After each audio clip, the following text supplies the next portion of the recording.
Victim का नाम नैना सेठ है, ये इनका पति का घर साहब। कोई मर्डर वेपन? सारा घर छान डाला, कुछ नहीं मिला। बेडरूम में कुछ सामान बिखरा पड़ा था, कुछ गहने और कैश गायब थे साहब। मतलब बर्गलरी केस और मर्डर, तो बड़ी अजीब बात है। चोर या मर्डरर एक वार में भी इन्हें रोक सकता था। साहब, रिया बेबी को बचा लो साहब, रिया बेबी को बचा लो। बचा लेंगे, पहले आप रोना बंद कीजिए और ये बताइए कि क्या हुआ। वो आदमी साहब, वो छोड़ करो साहब, छोड़ो साहब, रिया बेबी को ढूंढो साहब। देखिए, हम पूरी कोशिश करेंगे उन्हें ढूंढने की, लेकिन आप भी शहर छोड़कर मत जाइएगा।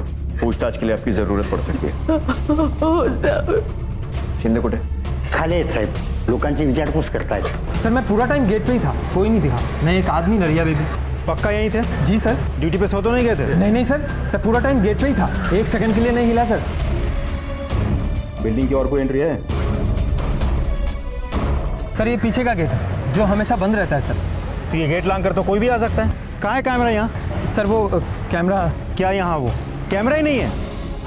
पीछे की तरफ भी तो कैमरा होना चाहिए ना।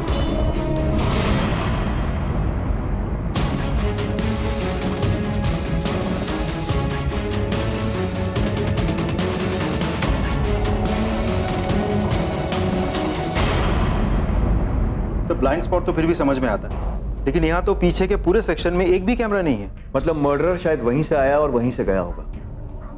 लेकिन शिंदे, मुझे एक बात समझ में नहीं आती, वो रिया को अपने साथ क्यों ले गया? मतलब बर्गलरी केस है, चोर चोरी करने के इरादा से आता है। मिसेस सेठ सामने आती है, उन्हें मार दिया। पद्मा आई, उसे जख्मी कर दिया। उसी तरह वो रिया को भी वहीं छोड़कर जा सकता था।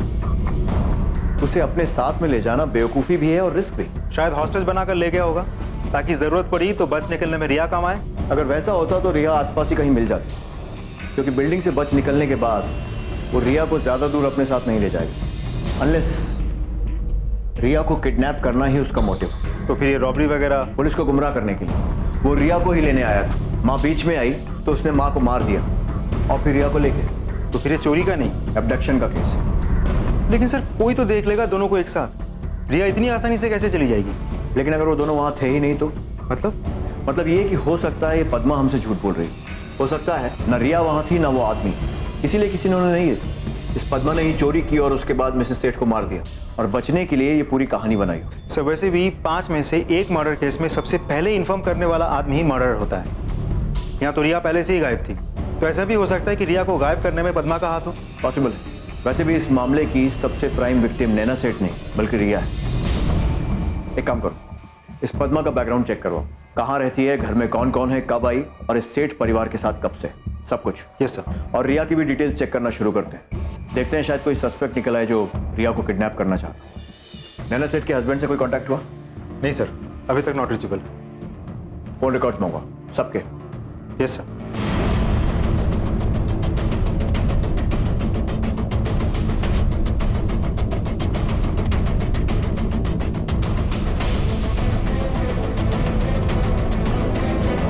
साहेब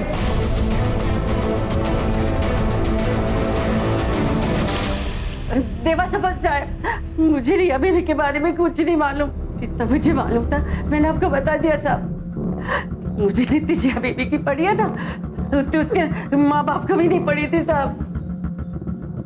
इसका क्या मतलब हुआ कि उसके माँ बाप को नहीं पड़ी थी? अरे नैना, हाँ हो तुम, जल्दी चलो, लेट हो रहे हैं यार।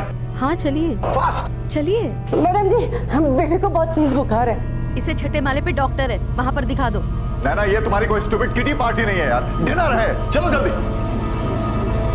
दोनों ने मिलकर उस मासूम बच्ची का सत्यानाश कर दिया था। मैं जानती थी कितना रोती थी वो, कितनी दुखी थी वो, क्या मांगती थी, थोड़ा सा प्यार, थोड़ा सा साथ। पता नहीं रिया बेबी कहाँ होंगे साहब। ठीक है, अभी तुम जा सकती हो, लेकिन शहर छोड़कर मत जाना। जी साहब। पता करना पड़ेगा। यस सर, वो इंदर सेठ, रिया का बाप, वापस आ गया है। अच्छा हुआ मर गई नैना, डिवोर्स मांग रही थी, अब कम से कम मुझे एलिमनी तो नहीं देनी पड़ेगी। और सर आप उस नैना को जानते नहीं थे। एक लालची औरत थी वो। और रिया? चलिए माना पत्नी से नफरत थी, पर बेटी की तो फिक्र होगी ना आपको। She was a problem child. एक मिनट चैन का मैंने नहीं बिताया इसकी और इसकी मां की वजह से। एनीवेज, आप नहीं समझे। हमारा एक कांस्टेबल यहां रहेगा पूरे समय। आप शहर छोड़कर नहीं जाएंगे। पूछताछ करने के लिए आपकी जरूरत पड़ सकती है। देखिए इंस्पेक्टर, मैं एक बिजी आदमी हूं। जो भी करना है कीजिए, लेकिन इस शहर के अंदर। 100% रिया ही नैना का खून कर भागी और इसीलिए अभी तक मिल नहीं रही है। ये आप क्या कह रहे हैं? मैं बिल्कुल सही कह रहा हूं इंस्पेक्टर। दोनों एक दूसरे को बर्दाश्त नहीं कर सकती थी। हमेशा तू मैं होती रहती थी। इनफ इज इनफ रिया। आवाज नीची करके बात करना रिया मुझसे। Mom, please. Why are you interfering in my life? Please stop it and please go. इस घर में वही होगा जो मैं चाहूंगी। तुम्हें हर काम मेरी मर्जी से करना पड़ेगा और ये बात भूल जाओ कि तुम कॉलेज की ट्रिप में जा पाओगी। दोनों एक दूसरे को गाली देती रहती थी और मैं बस खड़ा होकर सुनता रहता था। जिस मर्डरर ने इतने वार करके नैना सेठ को मारा, उसने पद्मा को सिर्फ एक छोटी सी चोट देकर जिंदा छोड़ दिया। हजम नहीं होता। सर, पद्मा के बयान में उसने कहा था कि रिया ने उसे बचाने की कोशिश की थी। तो सर, ऐसा भी तो हो सकता है कि मर्डरर ने उसकी बात सुनकर पद्मा को जिंदा छोड़ दिया हो। अब ये पद्मा या तो उस मर्डरर के साथ मिलकर काम कर रही है या फिर ये रिया उस मर्डरर के साथ मिली हुई है। वैसे भी वो अपनी माँ से नफरत करती थी। उसके पिता का भी मानना है कि वो अपनी माँ की जान ले सकती है। सर, ये प्यार व्यार का तो चक्कर नहीं है। दोनों एक साथ घर से भागना चाहते थे। माँ ने देख लिया तो माँ की भी जान ले ली। और इसीलिए शायद कातिल ने इतने वार किए, क्योंकि जब कोई मर्डर इमोशन से जुड़ा होता है तो ऐसा ही होता है। और पोस्टमार्टम रिपोर्ट के मुताबिक भी नैना पहले ही वार में मर गई थी, लेकिन फिर भी उस पर इतने सारे वार किए गए। तुम उसकी बिल्डिंग के फ्रेंड्स और कॉलेज में पूछो और टेक्निकल एक्सपर्ट बुलाओ ताकि सोशल मीडिया में उसके अकाउंट चेक कर सकें।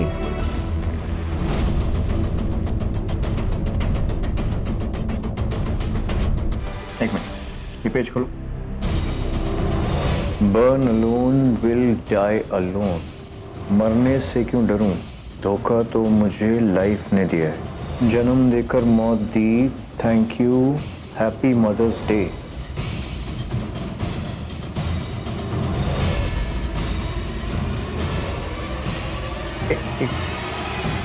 ये लड़का, इसका नाम पता चल सकता है? नो सर, टैग नहीं किया और ना ही कोई कमेंट्स, ना लाइक, ना शेयर किया गया। इस लड़के की इन्फॉर्मेशन निकालना मुश्किल है।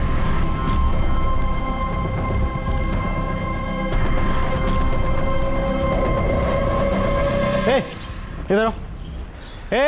तुम्हें बुला रहा हूँ इधर। क्या सुन रहे थे चुपके से? कुछ नहीं साहब। कुछ नहीं? सच बता, नहीं तो उल्टा लटका के मारूंगा मैं। साहब, मैं तो बस सुन रहा था कि कहीं कोई मेरी कंप्लेंट तो नहीं कर रहे हैं। क्यों करेगा कोई कंप्लेंट?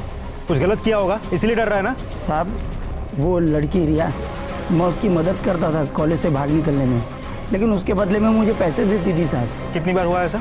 बहुत बार हुआ है साहब। कभी किसी लड़के के साथ मिलते हुए देखा था? कुछ याद है? हाँ साहब, एक लड़का आता तो था उससे मिलने के लिए।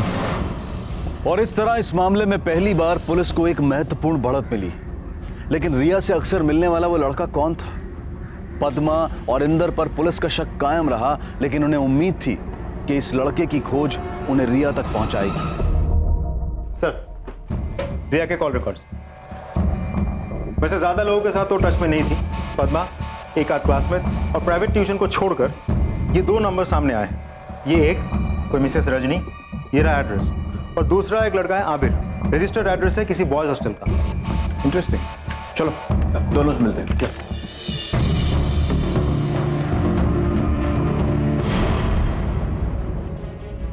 आपके पिताजी? नहीं नहीं, मेरे पति थे। ओह, आई एम सॉरी। मुझे इस समय ऐसे आपको डिस्टर्ब नहीं करना चाहिए था, लेकिन एक जांच चल रही है और उसी के सिलसिले में आपसे कुछ बातचीत करनी है। यस ऑफ कोर्स, बताइए। करीब 2 महीने पहले आप किसी रिया सेठ से बातचीत हुई थी आपकी? रिया सेठ? मैं तो ऐसी किसी औरत को नहीं जानती। लड़की है, कॉलेज में पढ़ती है। उसी के फ़ोन रिकॉर्ड्स में हमें आपका नंबर मिला। कुछ 3 कॉल्स घुमाए गए थे। लेकिन मैं ऐसी किसी लड़की को नहीं जानती हूँ। हो सकता है रॉन्ग नंबर हो। ठीक है, कुछ याद आए तो बता दीजिए। वैसे क्या उम्र थी आपके पति की? 65 के थे। ओके। ये औरत रजनी खुद है 40 साल की मुश्किल से, और पति 65 साल का। अचानक हार्ट अटैक से पति की मौत हो जाती है। नहीं सर, ये रजनी मुझे बहुत डाउटफुल लगी सर। शिंदे एक काम करो, किसी को भेज कर उस पर नजर रखो। मैं भी इस एड्रेस पर पहुंच गया हूं, लेकिन ये हॉस्टल नहीं, अनाथ आश्रम है। ओके सर, चलो। यस सर, बताइए क्या हेल्प कर सकता हूँ मैं? मुझे अबीर से मिलना है, बुलाइए उसे। वो तो लापता है ना सर, हमने तो कंप्लेंट भी लिखवाई थी ऑर्फन रूल्स के हिसाब से। लापता है? कब से? 4 मई से। 4 मई से? क्यों सर, कहीं उसने कुछ गलत? आपको ऐसा क्यों लगा? जी ऐसी बात नहीं है सर, लेकिन वो थोड़ा हाथ से बाहर गया हुआ लड़का है। उसकी भी लत लगी थी उसे, डिप्रेशन की वजह से। अचानक गुस्सा हो जाता है, और इतना गुस्सा मानो पागलों जैसा। मुझे अबीर के सारे रिकॉर्ड चाहिए। निकलवाता हूँ सर, आबिर के ऑर्फनेज के रिकॉर्ड्स। गुड, बट सर 5 साल की उम्र में अनाथ हुआ था, तब से अनाथालय में ही है। फिर 2008 में उसे अडॉप्ट किया गया था। किसने अडॉप्ट किया? रजनी और हर्ष वाधवा ने। रजनी? उसकी एक छोटी बहन भी है जो पिछले 7 साल से लापता है।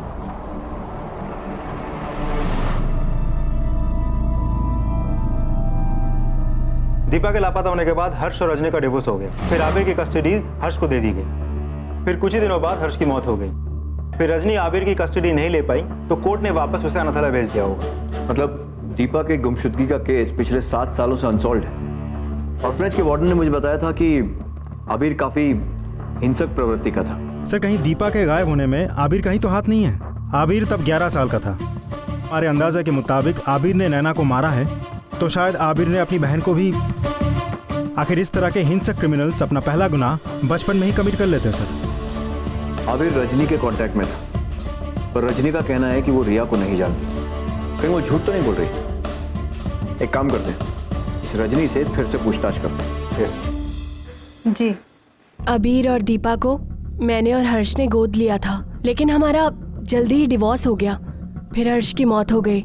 उसके बाद आपने फिर से शादी की? जी, 2 बार। और मेरे दोनों पति अबीर की जिम्मेदारी उठाने के लिए तैयार नहीं थे।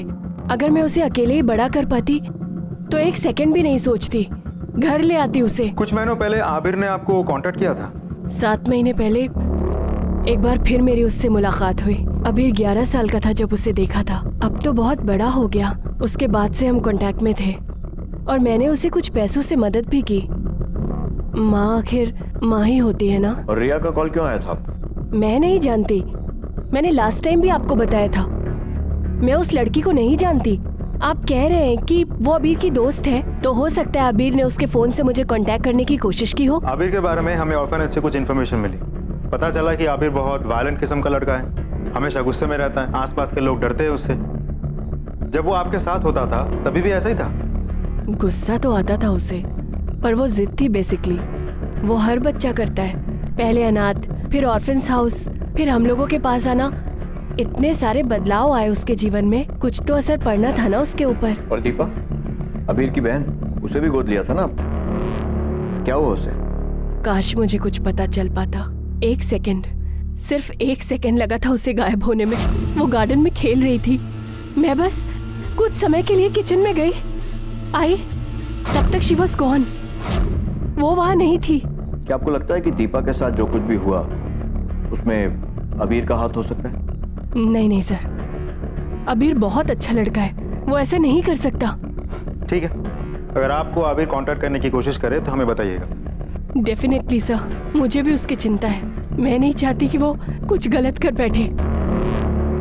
सर न जाने मुझे ऐसा क्यों लगता है बार बार कि औरत हमसे कुछ छिपा रही होगी। एक बार बेटा बनाकर उसे गोद दिया था, अब शायद फिर से माँ बनकर उसकी मदद कर रही है। अबीर की हिंसक प्रवृत्ति के बारे में कहने पर देखा था कैसे घबरा गई।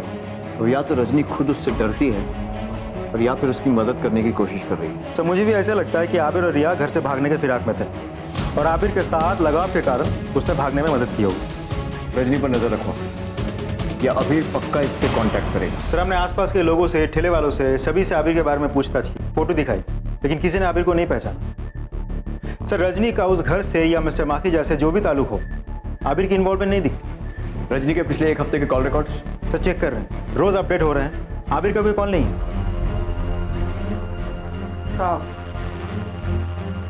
क्या है? सर आपने आबिर के फोन रिकॉर्ड्स में से अननोन नंबर्स की इंफॉर्मेशन मांगी थी। आ गया सर। राजेंद्र सिंह, एड्रेस भी मिल गया। राजेंद्र सिंह। गौर से देखो और बताओ। सर इन दोनों को तो उस दिन मैंने गोवा छोड़ा था सर। सर मैं एक्चुअली मेरा प्राइवेट कार का बिजनेस है ना सर, और ये लड़का तो हर बार गोवा जाने के लिए मेरी गाड़ी यूज करता था। और लड़की? इस लड़की को तो पहले कभी नहीं देखा सर, उस दिन पहली बार देखा था सर। क्या चल रहा था दोनों के बीच गाड़ी में? ठीक से याद करो। रिया ये सब बंद कर वरना। भाई सब ठीक है ना?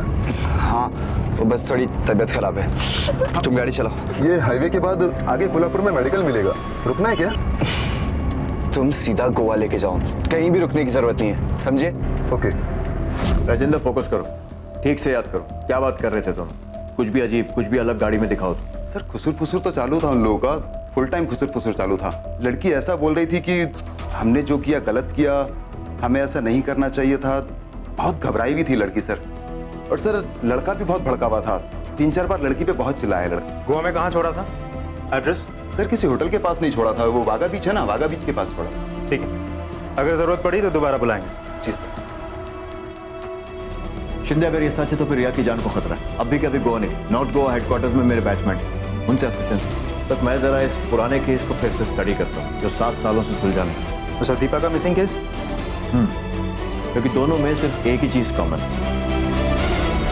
अबीर और उसका गुस्सा।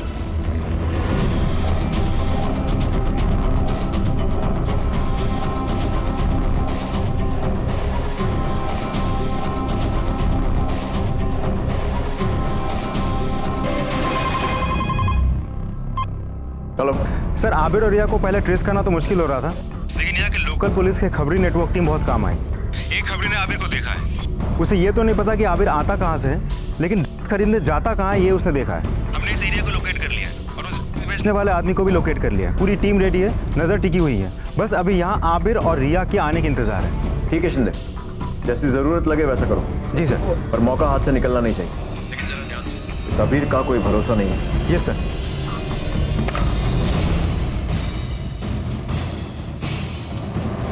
सर आबिर को पकड़ना हमारी पहली प्रायोरिटी होनी चाहिए, और ट्रेलर को भी। Yes sir. ओके।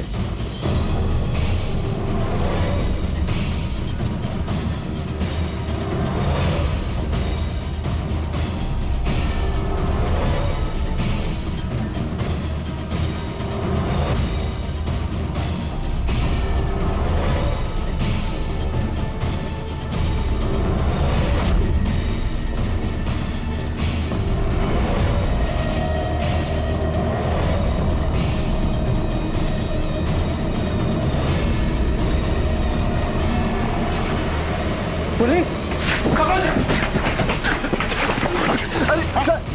कौन भगा तू? हाँ? तेरे लिए मुंबई से गोवा आना पड़ा। बोल रिया किधर है? सर मुझे नहीं मालूम रिया के बारे में, मैंने कुछ नहीं किया सर। सब मालूम पड़ जाएगा। सर मैंने कुछ नहीं किया सर। मैं तेरी भलाई के लिए बोल रहा हूँ, मैं तो फिर भी तुझसे सवाल पूछ रहा था। ये सर एक बार शुरू हो जाए ना तो तुझसे सवाल पूछेंगे नहीं, तेरे से जवाब उगलवाएंगे, समझा?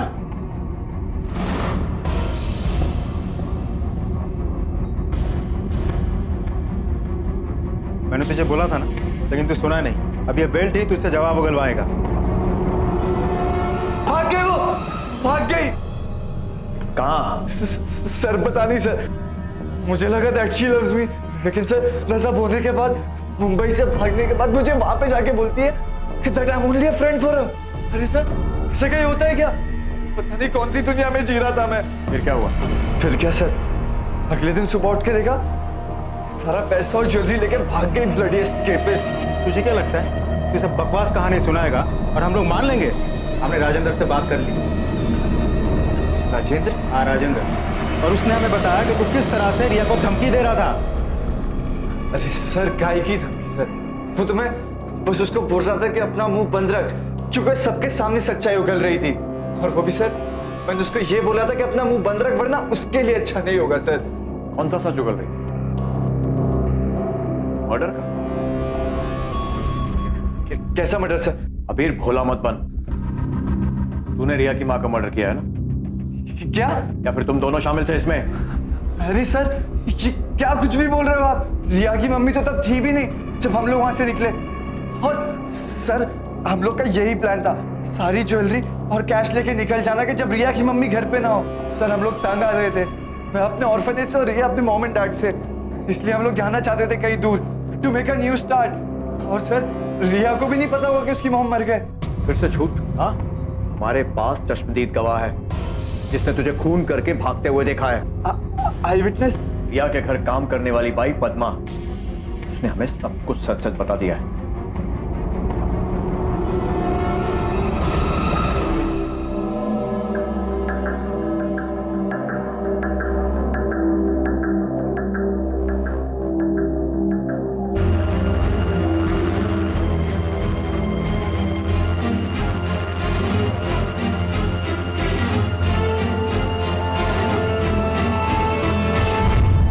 गोवा जा रही थी?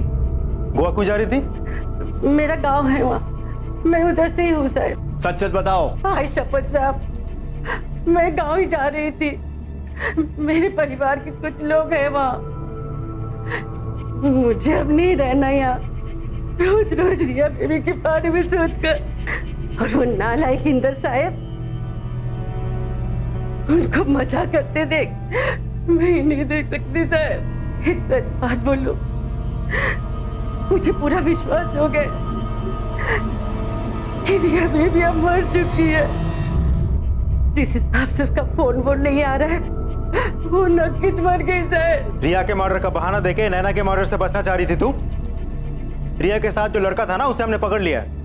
उसी ने कहा है कि वो दोनों सिर्फ चोरी करना चाहते थे, चोरी किया और भाग गए। बची तू। वो झूठ बोल रहे साहब, वो खुद को बचाने के लिए मुझे फंसा रहा है। मैंने जो कुछ भी देखा आपको बता दिया साहब। वो तो मुझे भी मारने की कोशिश किया था। मैं झूठ क्यों बोलेगी साहब?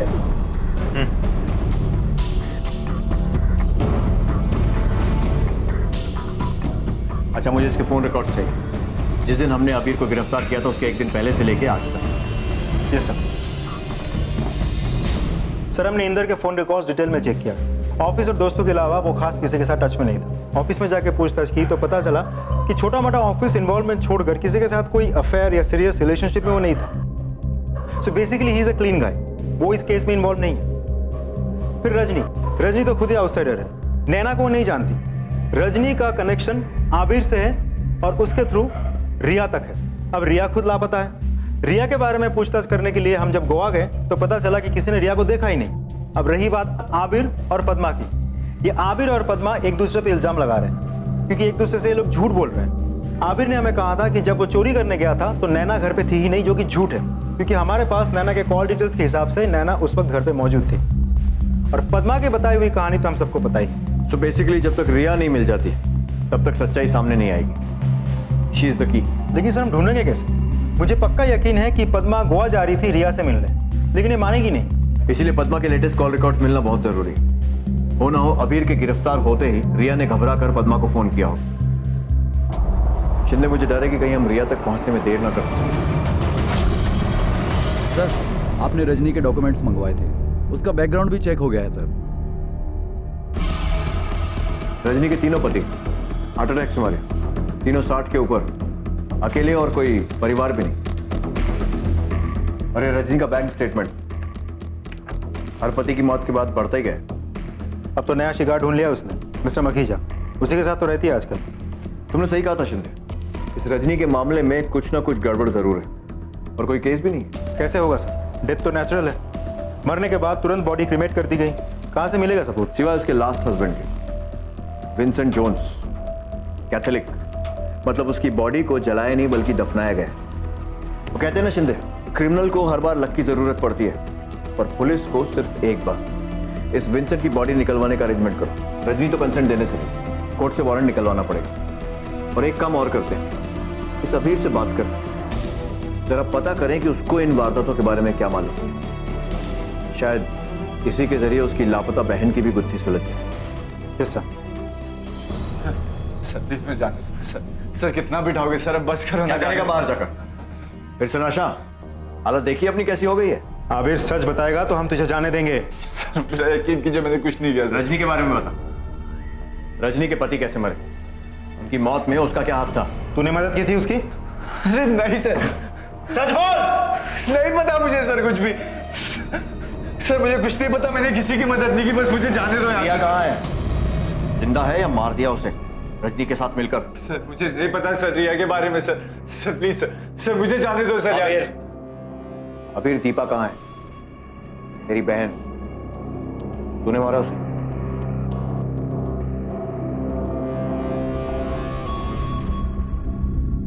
दीपू?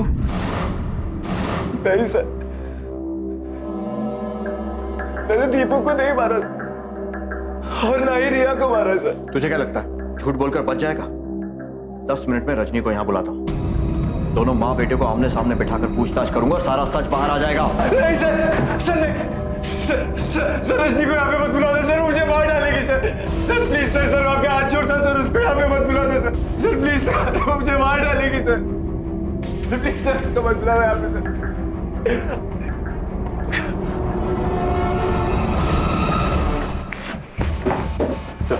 अभी स्टेबल है, लेकिन कुछ समय तक विड्रॉल सिम्टम्स होते ही रहे। लेकिन सर आपने एक बात नोटिस की, रजनी का नाम सुनते ही उस पर क्या असर हुआ? सर विंसेंट जोन्स, मतलब रजनी के पति के पोस्टमार्टम रिपोर्ट। पोटेशियम क्लोराइड, इसका मतलब ये हार्ट अटैक नेचुरल नहीं था, ट्रिगर करवाया गया था। पोटेशियम क्लोराइड के इतने बड़े डोज से मिनटों में दिल की धड़कन रुक सकती है। You mean murder? यस। एक काम करो, अभी के अभी एक टीम लेकर जाओ, रजनी के घर की तलाशी लो, जहां वो अभी रहती है और जहां वो पहले रहती है, और उसके बाद उसे पूछताछ के लिए यहां लेकर आओ। Yes sir.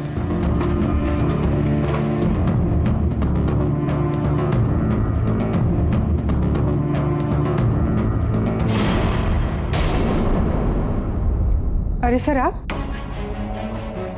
सर्च वारंट, हमें आपके घर की तलाशी लेनी है। तलाशी?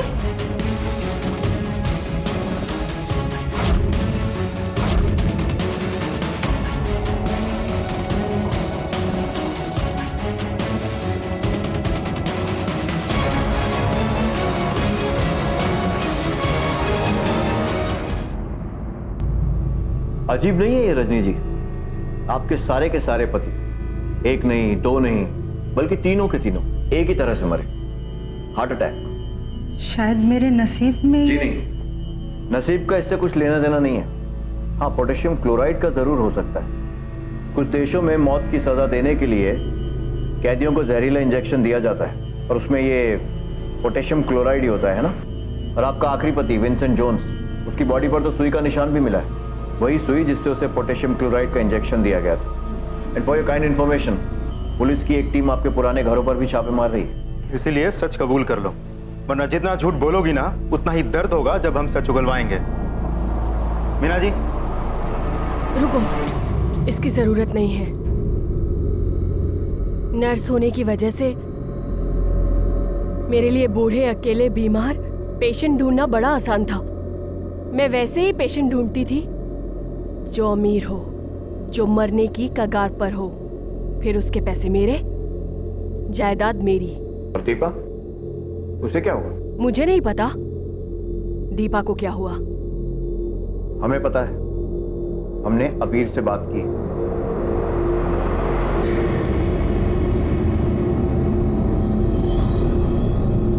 अबीर देखो, अगर तुम अपनी बहन दीपा के बारे में सच सच बताओगे तो मैं प्रॉमिस करता हूं रजनी जिंदगी भर जेल की सलाखों के पीछे सड़ेगी, तुम्हारा कुछ नहीं बिगाड़ पाई।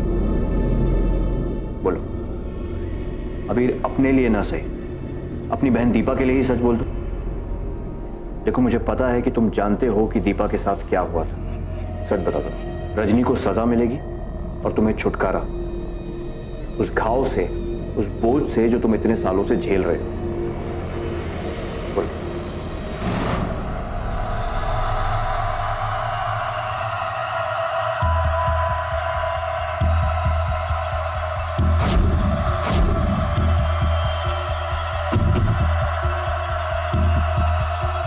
देखो मैंने क्या बनाया। Thank you.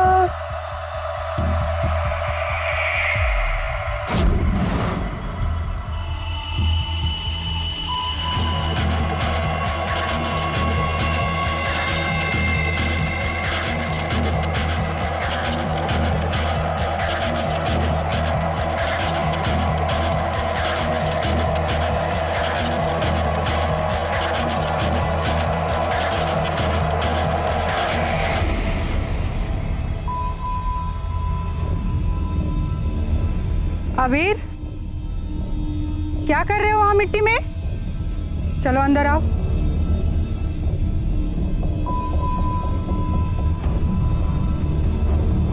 मैंने मना किया था ना वहां खेलने से, फिर भी खेल रहे थे। चलो अंदर आ जाओ।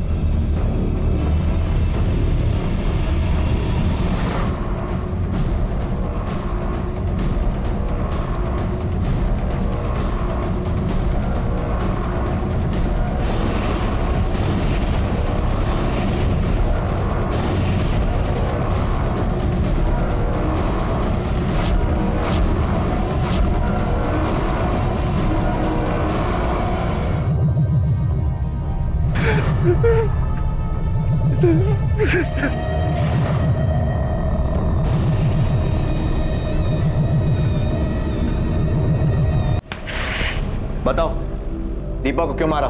बोलो। खामोश रहकर कुछ नहीं होगा, बच नहीं पाओगी। अब हमारे पास दीपा की बॉडी है और उससे भी जरूरी एक गवाह, अबीर, जिसने तुम्हें उसकी बहन को मारते हुए देखा है। हर्ष से मैंने उसकी दौलत के लिए शादी की थी, लेकिन उस बूढ़े को अचानक फैमिली की कमी महसूस होने लगी। बाप बनना चाहता था, इसलिए हमने अबीर और दीपा को गोद ले लिया।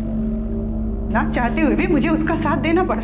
मैं जानती थी कि हर्ष कुछ दिनों में मरने वाला है, लेकिन ये नहीं चाहती थी कि उसकी सारी जायदाद दीपा और कबीर को मिल जाए। इसलिए मैंने दीपा को मार दिया और मौका देखकर मैं अबीर को भी मारने वाली थी, लेकिन तभी पता चला कि हर्ष ने मुझे ही धोखा दे दी। उसके पास कोई जमीन जायदाद नहीं थी, वो खुद कर्जे में डूबा हुआ था।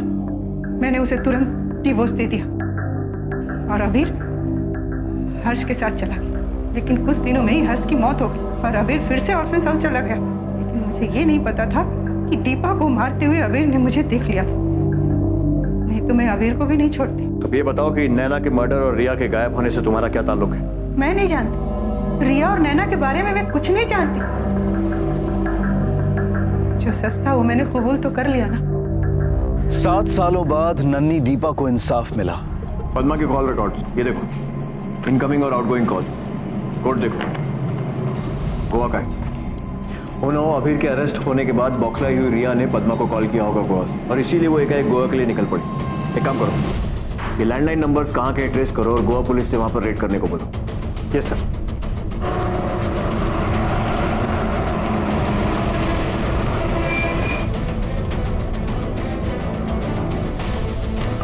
दरवाजा खोलो, खोलो दरवाजा। मैनेजर चाबी दो।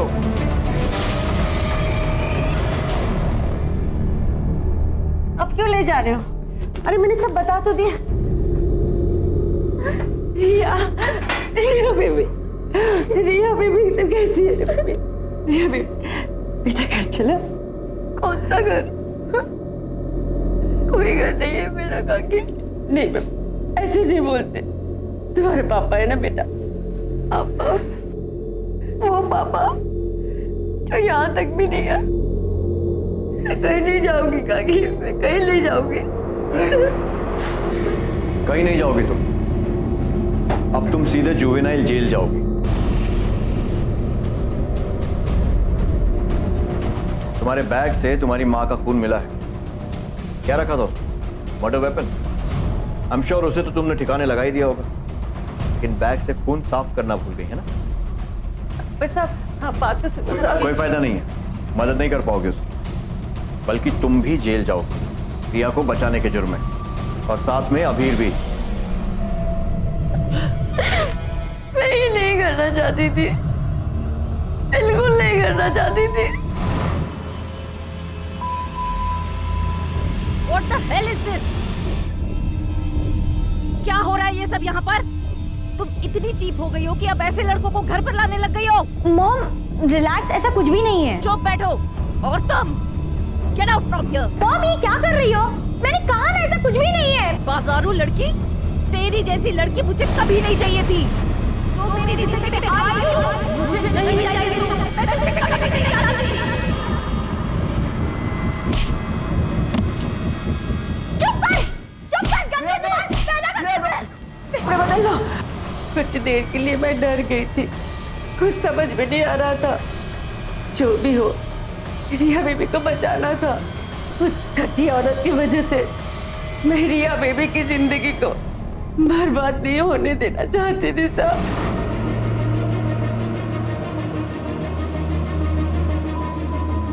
रिया बेबी संभालो, तुम लोग जाओ यहाँ से, वहां जल्दी से, लोगों को लगेगा कि चोर आया था। रिया बेबी की जिंदगी तो पहले से सजा थी, मैं तो बस एक मौका देना चाहती थी उसे जीने के लिए। लेकिन तुम्हारे इस मौके ने रिया का भला कम बुरा ज्यादा किया है। तुम्हारे गुस्से को समझता हूं रिया, लेकिन तुम्हें भी समझना जरूरी है कि तुम्हारे इसी गुस्से ने तुम्हारी जिंदगी बर्बाद कर दी। वो क्रोध ही था जिसकी वजह से रिया और उसकी मां के बीच में दरार पैदा हुई।